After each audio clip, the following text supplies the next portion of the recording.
It's hard to tell where that big old bear went. It's a big, big bear. Across the river. Because we saw him cross the river right around here. And we lost him.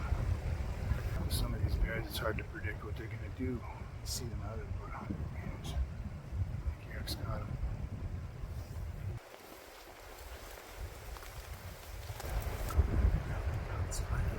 Yeah. Stay below. Yeah, drop in maybe 50 feet down.